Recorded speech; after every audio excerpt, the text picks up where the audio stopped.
여러분, 암호화폐의 가치는 대체 어디서 온다고 생각하세요? 거래소에 떠 있는 그 숫자일까요? 요즘 파이 네트워크 커뮤니티에서요, 이 질문에 대한 아주 도발적인 아이디어가 나오고 있습니다.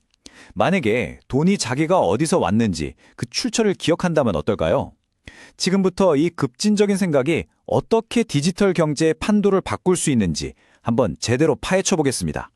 자, 모든 디지털 코인은 똑같이 만들어졌을까요? 당연히 그렇다고 생각하시겠죠? 비트코인 한 개는 그냥 비트코인 한 개니까요. 하지만 만약에 말이죠. 어떤 코인은 다른 코인보다 더 가치 있는 그런 역사를 가지고 있다면 어떨까요? 바로 이 당연하게 여겼던 생각에 질문을 던지는 것. 여기서부터 모든 이야기가 시작됩니다. 첫 번째 개념은 바로 이거예요. 화폐가 자신의 출처를 기억한다는 이론. 그러니까 이게 네트워크에 기여해서 얻은 코인인지 아니면 그냥 시장에서 돈 주고 사온 코인인지를 스스로 알고 있다는 거죠. 정말 흥미롭지 않나요? 자, 이 그림을 한번 보세요. 왼쪽은요, 마치 농부가 땀 흘려서 유기농 작물을 키우듯이 네트워크에 직접 기여해서 얻은 기여 코인입니다. 반면에 오른쪽은 그냥 시장에서 돈으로 사온 일종의 공산품 코인 같은 거죠. 겉보기엔 똑같은 코인이지만 네트워크는 그 코인이 어떻게 태어났는지 그 역사를 전부 기억하고 다르게 취급한다는 겁니다. 이게 바로 이중가치 시스템의 핵심이에요. 그럼 이 시스템이 구체적으로 어떻게 작동하고 대체 어떤 문제를 해결하려는 걸까요? 그건 바로 암호화폐 시장의 가장 큰 골칫거리죠. 바로 그 극심한 변동성을 막기 위한 일종의 방화벽을 만드는 아이디어입니다. 제가 개인적으로 정말 기발하다고 생각하는 부분이 바로 여기인데요. 여러분의 지갑 안에 이렇게 두 개의 칸이 있다고 한번 상상해 보세요.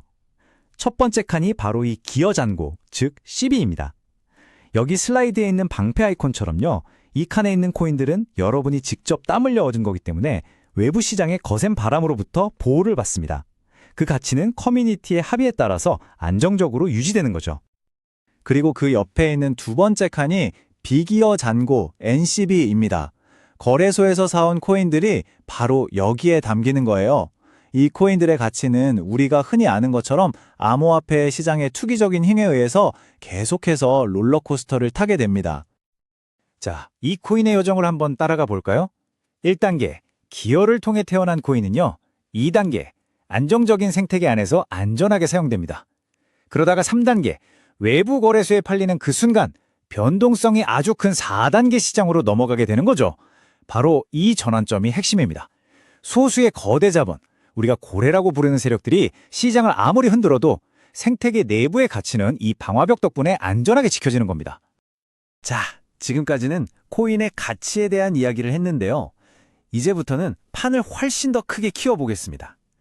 코인의 출처를 기억하는 것도 중요하지만 어쩌면 우리는 더 근본적인 질문을 놓치고 있었을 수도 몰라요.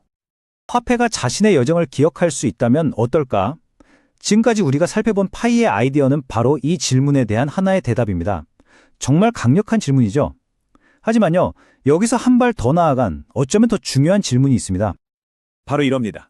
만약에요, 코인이 아니라 인터넷 그 자체가 당신이 봇이 아니라 진짜 사람이라는 걸 기억할 수 있다면 세상은 어떻게 바뀔까요? 이제부터는 바로 이 문제에 대한 해답을 한번 찾아보겠습니다. 이 거대한 질문에 대한 대답으로 등장한 프로젝트가 있습니다. 바로 인터링크 네트워크죠. 이건 단순히 하나의 앱이 아니라요. 온라인 신원 문제 자체를 해결하기 위해 설계된 아주 근본적인 인프라 프로젝트입니다. 이 표를 보시면 그 차이가 정말 한눈에 들어오죠. 왼쪽, 지금 우리가 쓰는 인터넷은 온갖 봇과 가짜 계정, 그리고 불신 위에서 아슬아슬하게 돌아가고 있습니다. 반면에 오른쪽, 인터링크가 꿈꾸는 미래는요. 검증된 진짜 인간을 기반으로 해서 신뢰를 차곡차곡 쌓아 올리는 그런 인터넷입니다. 이건 단순한 개선이 아니에요. 인터넷의 운영체제 자체를 바꾸는 그야말로 패러다임의 전환인 거죠.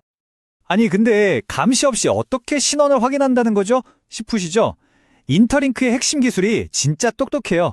먼저 AI 생체 인식으로 당신이 진짜 살아있는 사람인지 확인합니다. 근데 여기서 끝이 아니에요. 영지식 증명이라는 거의 마법 같은 기술을 쓰는데요. 이게 뭐냐면 비유하자면 내가 방열쇠를 직접 보여주지 않고도 나 이 방열쇠 가지고 있어요 라는 사실을 증명하는 것과 같아요. 당신의 신원은 완벽하게 증명되지만 당신의 소중한 개인정보는 절대 노출되지 않는 거죠. 강력한 엔진과 완벽한 프라이버시, 이 두 마리 토끼를 다 잡은 겁니다. 자, 그럼 이런 질문이 당연히 드실 거예요. 그래서 파이가 좋다는 거예요? 인터링크가 좋다는 거예요? 뭘 해야 하죠? 하지만 이건 어느 하나를 선택하는 문제가 전혀 아닙니다. 오히려 엄청난 시너지를 낼 수 있는 관계에 가깝죠. 두 프로젝트가 집중하는 부분을 명확하게 구분해 볼게요. 파이 네트워크는 새로운 경제 설계를 위한 거대한 커뮤니티 실험에 가깝고요. 인터링크 네트워크는 그보다 더 근본적인 모든 사람이 쓸 수 있는 보편적인 신뢰와 결제 인프라를 구축하는 데 집중하고 있습니다. 그러니까 결론은 이겁니다. 파이와 인터링크는 경쟁자가 아니에요. 이 슬라이드의 퍼즐 조각들처럼 미래 웹3라는 이 거대한 그림을 완성하기 위해서 서로가 꼭 필요한 상호 보완적인 조각들이라고 보시면 됩니다. 자, 이제 가장 중요한 부분입니다. 이론은 충분히 들었으니 이제 여러분이 실제로 어떻게 행동해야 할지 아주 명확하고 실행 가능한 조언을 드리겠습니다. 제가 드리는 추천 전략은 아주 간단하고 직접적입니다. 둘 중 하나를 고르려고 고민하지 마세요. 그냥 둘 다 하세요. 파이를 계속 채굴하면서 동시에 인터링크 네트워크의 초기의 자리를 잡아두는 것. 이것이 지금으로서는 가장 현명한 전략입니다. 인터링크에 참여하는 방법 정말 쉽습니다. 앱스토어나 플레이스토어에서 공식 앱을 다운로드 하시고요. 가입 절차를 쭉 진행하세요. 그러다 보면 중간에 초대 코드를 입력하는 칸이 나올 겁니다. 바로 이 코드입니다. 0358065262.